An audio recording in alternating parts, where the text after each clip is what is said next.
నమస్తే, నేను మధు. బంగారం కొనాలనుకునే వాళ్ళకి, బంగారు ప్రియులకు ఇదొక గుడ్ న్యూస్ అనే చెప్పొచ్చు. నిపుణుల అభిప్రాయం ప్రకారం బంగారం 80,000 లోపలే రావచ్చని చెబుతున్నారు. మరి ఇది ఎప్పుడు జరుగుతుంది, ఎప్పుడు సాధ్యమవుతుంది, మరి 80,000 వరకు పడిపోవడానికి గల కారణాలేంటి, ఈరోజు మనం తెలుసుకుందాం. ప్రస్తుతం మనతో పాటు ఉన్నారు senior journalist doctor Durga Vadlamani గారు. వారిని అడిగి మరిన్ని విషయాలను తెలుసుకుందాం. నమస్కారం మేడం. అండి మేడం, ఇది నిజంగా గుడ్ న్యూస్ అని చెప్పొచ్చు. ముఖ్యంగా మధ్యతరగతి వాళ్ళకి, ఇంకా అంతకంటే దిగువ తరగతి వాళ్ళకి కూడా ఇదొక గుడ్ న్యూస్ అని చెప్పొచ్చు. ఎందుకంటే బంగారం ధర 80,000 వరకు తగ్గుతుంది అంటున్నారు. మరి ఎన్ని రోజులు పట్టొచ్చు మేడం 80,000కి రావడానికి? అంటే ఇది ముందు 80,000కి రావడం అనేది చాలా గొప్ప న్యూస్. అది ముఖ్యంగా మీరు అన్నట్టు అసలు మధ్యతరగతి వాళ్ళు ఏంటండి, ఆడవాళ్ళందరికీ చాలా గొప్ప న్యూస్, గుడ్ న్యూస్ అది. అయితే ఇది ఎప్పుడు జరుగుతుంది అంటే దీనికి కొంచెం టైం పడుతుంది. బికాజ్ ఇప్పుడు రష్యా కనుక అయితే అమెరికన్ డాలర్లో ఎప్పుడైతే కొనుగోలు ప్రారంభిస్తుందో అప్పుడు ఖచ్చితంగా మీకు $3,000 పడిపోతుంది అంతర్జాతీయ మార్కెట్లో బంగారం. $3,000 కొనుగోలుకు పడిపోయినప్పుడు మీకు అంటే 2027 ఆఖరు నాటికి ఇది జరగచ్చు. దానివల్ల ఏమవుతుంది, కొంచెం స్థిరీకరణ జరుగుతుంది. బంగారం 80,000 నుంచి 1,00,000 లోపు ఉండొచ్చు. సో ఇది నిజంగా మనం ఊహించని ఒక పరిణామంగానే మనం చెప్పాలి.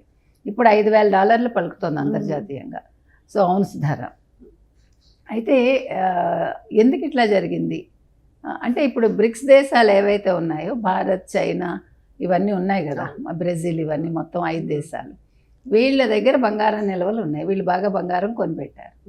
ఇప్పుడు అందులోంచి వాళ్ళు 20% కూడా అమ్మకాలు చేయట్లేదు. ఇప్పుడు రష్యా కూడా అలాగే ఉంది కదా, వీటిలలో రష్యా కూడా ఉంది. సో అమెరికా ఎప్పుడైతే ఇప్పుడు ఈ రష్యా ఉక్రెయిన్ యుద్ధం మొదలయ్యాక కదా మనకి సడన్గా ఒక ఏడాదిలో ఈ బంగారం ఊహించని రీతిలో బంగారం వెండి పెరిగిపోయాయి. సో దీనికి అంతర్జాతీయ మార్కెటే కారణం. మనకి ఎప్పుడైతే యుద్ధాలు వస్తాయో మనకి మార్కెట్ ఇదవుతుంది. అయితే ఈ బ్రిక్స్ కరెన్సీ వాడకుండా రష్యా ఎప్పుడైతే మీకు అమెరికన్ డాలర్ వాడుతుందో అది బ్రిక్స్ దేశాలకు దెబ్బే. కానీ దానివల్ల జరిగే మంచి ఏంటంటే మీకు బంగారం ధర స్థిరీకరణ వస్తుంది. తులం ఇప్పుడు మనం తులం మీకు తెలుసు 1,80,000కి వెళ్ళిపోయింది. ఇప్పుడు 1,59,000 దగ్గర ట్రేడ్ అవుతుంది 24 క్యారెట్లు. సో ఇంత బంగారం అంటే మామూలుగా మనకి ఏంటంటే బంగారం అనేది తప్పదు, మనం కొంటాం, పెళ్ళిళ్ళలో పెట్టాలి. మనకి ఎప్పుడైనా అవసరానికి మనం ఆదుకునేది బంగారమే, అది అందరికీ తెలుసు. మనం కొత్తగా చెప్పాల్సింది ఏమీ లేదు. ముఖ్యంగా మధ్యతరగతి వాళ్ళకి బంగారం ఆదుకున్నట్టు ఇంకేం ఆదుకోదు. మామూలు ఉద్యోగస్తులకి లోన్లు కూడా పెద్దగా దొరకవు కదా. అప్పుడు మనం గబుక్కుని బంగారం తీసుకెళ్ళి బ్యాంకులో పెట్టుకుని ఇన్స్టెంట్గా తెచ్చేసుకుంటూ ఉంటాం. ఇప్పుడు మనకి ధర పెరగటం వల్ల గ్రాముకి 8,200, 8,400 కూడా ఇస్తున్నారు. అంటే మన లోన్కి కావాలనుకుంటే ఇంతకుముందు 4,000 ఉండేది, అది అంటే డబుల్ అయిపోయింది. 80,000 నుంచి 1,60,000కి వచ్చిందంటే డబుల్ అయినట్టే కదా. సో న్యాచురల్గా 8,000 చిల్లర మనకు వస్తుంది. అంటే మనం లోన్ తీసుకోవటానికి అవకాశం ఉంటుంది. కొంతమంది లోన్లు తీసుకుని మళ్ళీ బంగారం వెండి కొనుగోలు చేసిన వాళ్ళు కూడా ఉన్నారు, మనకు అది కూడా తెలుసు. మనం చెప్పాం వెండి కూడా మీరు అక్కర్లేతే అంటే మీకు అక్కర్లేని వెండి, ఎక్సెస్ వెండిని ఇచ్చేసి బంగారం కొనుక్కోండి అని అలా చేసిన వాళ్ళు ఉన్నారు చాలామంది. నేను చూసా, బంగారం షాపులకు వెళ్తే వెండి ఇచ్చేసి బంగారం కొనుక్కున్నారు. సో అప్పుడు బంగారం షాపుల వాళ్ళు ఏం చేశారు తెలుసా మీకు, వెండిని కరిగించడం మానేశారు. అంతకుముందు మనకు కరిగించడానికి అవకాశం ఉండేది, ప్యూర్ తీసేసి ఎంత ప్యూర్ ఉంటే దానికి ఇస్తారు. ఇప్పుడు అందాజా లెక్కలేసేసి కొన్ని 70%, కొన్ని 80%, కొన్ని 40%, అంటే మీరు బయట కొనుగోలు చేసినవి అట్లా దాన్ని బట్టి 40-50% ఉన్న వాళ్ళు తీసుకోవట్లా పెద్ద షాప్స్లో. అలా కూడా జరిగింది. ఎందుకంటే మనకి ఇంకొకటి, మీరు కంచాలు అవి కొంటారు కదా, మీకు కోళ్ళు ఉంటాయి అడుగున, తెలుసు కదా కోళ్ళు అంటారు, పైన డిజైన్స్ ఉంటాయి, అవి కూడా ప్యూర్ వెండి ఉండదు. అంటే కొన్ని చోట్ల, అన్ని షాప్స్ కాదు మీకు. అందుకని ఈవెన్ వెండిలో కూడా 92%, 82% పెద్ద పెద్ద షాప్స్లో ఉంటుంది దాని విలువ. మామూలు షాప్స్లో మీకు 60-70% అంటాడు. మీరు అది కూడా చూసుకోవాలి. మనం గబుక్కుని చిన్న చిన్న షాప్స్కి వెళ్ళి కొంటాం, కొనద్దని నేను అంటల్లా. మళ్ళీ అమ్మేటప్పుడు మనం ఆ వెరిఫికేషన్ మనకు అవసరం. ఎవరికి ఎక్కడ అలవాటు అయితే అక్కడ కొంటాం. అయితే వాటిలలో ఆ అంచుల్లో, తర్వాత ఈ కింద కోళ్ళల్లో వీటిలో రాగి ఎక్కువ ఉంటుంది, అది మనకు తెలియదు. మనం వెంటనే అనుకుని కొనేస్తాం. అంటే వాళ్ళు వేసేటప్పుడు మొత్తం ఓవరాల్గా వాళ్ళు వేసేస్తారు కదా రేటు. మొత్తం కవరింగ్ ఉంటుంది కాబట్టి మనం కూడా చూసుకోలేదు. మనకు తెలియదు ఫస్ట్ థింగ్, అసలు మనకి ఇలా ఉంటుంది అని కూడా తెలియదు.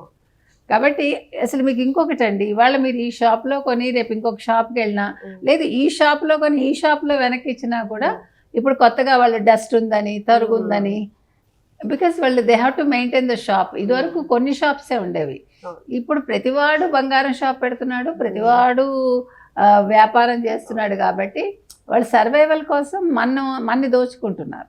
It's a fact. ఇప్పుడు మనం ఒక వస్తువు అమ్మి మళ్ళా కొంటే మనం ఒక 30,000-40,000 రెడీ పెట్టుకుని వెళ్ళాలి. అది ఇంకా ఏం చేయలేరు మీరు, ఆబ్వియస్. అలాగని మన నమ్మకంగా కంసాల దగ్గర చేయించుకోవటానికి మంచి మీకు ఫ్యామిలీకి సంబంధించి ఫ్యామిలీకి తెలిసిన వాళ్ళు ఉంటే మనం వెళ్ళచ్చు అలా కూడా.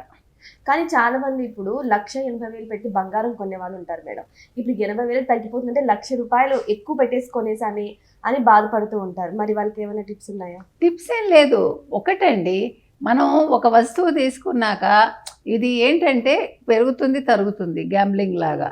సో ఇంకా కొనేసాక దాని మీద ఇంత పెట్టామని బాధపడకూడదు. మనం అది కొనే ముందే ఆలోచించుకోవాలి. ఇవాళ రేట్ ఎంత ఉంది, నేను కొంటున్నాను, ఏమో ఏడాది తర్వాత తగ్గచ్చు అని కూడా అనుకోవాలి. ఇప్పుడు అదే ఏడాది తర్వాత మీకు 2 లక్షలు అయింది అనుకుందాం, అప్పుడు మీరు హ్యాపీ ఫీల్ అవుతారుగా. ఇప్పుడు మనం ఆ సంతోషం ఎలా తీసుకుంటున్నామో దీన్ని కూడా అలాగే తీసుకోవాలి. ఏది కూడా మనం ఇప్పుడు ఇవి ఒకప్పుడు కొంచెం స్థిరంగా ఉండేవి, ఇప్పుడు ఎక్కడ స్థిరత్వం ఉంది? దేనికి స్థిరత్వం ఉంది? జీవితమే స్థిరంగా లేదు. అందుకని ఇవన్నీ చిన్న చిన్న విషయాలు. అయ్యో ఇవాళ నేను 1,80,000 ఇచ్చి కొనేసాను, ఇప్పుడు 80,000కి పడిపోయిందంటే పడిపోతుంది. మీరు వాటన్నింటికి అంటే ఎదుర్కోగలిగితేనే మనం ఎక్కువ డబ్బు ఇచ్చి బంగారం కొనుక్కోవాలి. లేదంటే మీరు ఎఫ్డి వేసుకుని ప్రశాంతంగా ఉండాలి. మరి ఖచ్చితంగా 80,000 తగ్గుతుంది అంటారా, లేకపోతే అటు ఇటుగా ఏమన్నా కొంచెం మారే? అంటే 80కి వస్తుందని అంటున్నారు, 80 నుంచి 1,00,000 లోపు ఉండొచ్చు, లేదంటే 80 దగ్గర కూడా ఆగచ్చు. సో ఏదేమైనా సరే ఇంకొక 2 ఇయర్స్ అంటే 1 ఇయర్ అనుకోండి, 1.5 ఇయర్.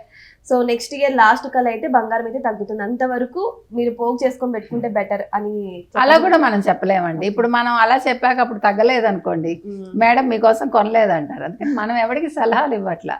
మీ మనసుకి లేదు, మీ ఫ్యామిలీ మెంబర్స్తో కూర్చొని మీరు డెసిషన్ తీసుకుని బంగారం కానీ వెండి కానీ కొనుగోలు చేయమని మనం చెప్తాం. సో ఏదేమైనా సరే బంగారం ధరలు తగ్గే అవకాశాలు ఉన్నాయి కాబట్టి చాలా మంది వెయిట్ చేసి చూద్దామని కూడా అంటారు. కానీ అది అందులో కూడా నిజం ఉందా లేదా అంటే మరి వెయిట్ చేసి చూడాల్సిందే. బికాజ్ ఎందుకంటే బంగారం ధరలు ఎప్పుడు తగ్గుతాయో ఎప్పుడు పెరుగుతాయో ఎవరు ఊహించలేరు. నిపుణులు జస్ట్ వాళ్ళు సజెషన్ ఇస్తారు తప్ప ఖచ్చితంగా తగ్గుతాయి అంటే అది కూడా చెప్పలేం. మరి వెయిట్ చేసి చూద్దాం, నిజంగానే బంగారం ధరలు 2027 ఎండింగ్ కల్లా తగ్గుతాయా లేదంటే అక్కడే స్థిరీకరణగా ఉంటాయా అనేది వెయిట్ చేసి చూద్దాం. Thank you so much. Thank you.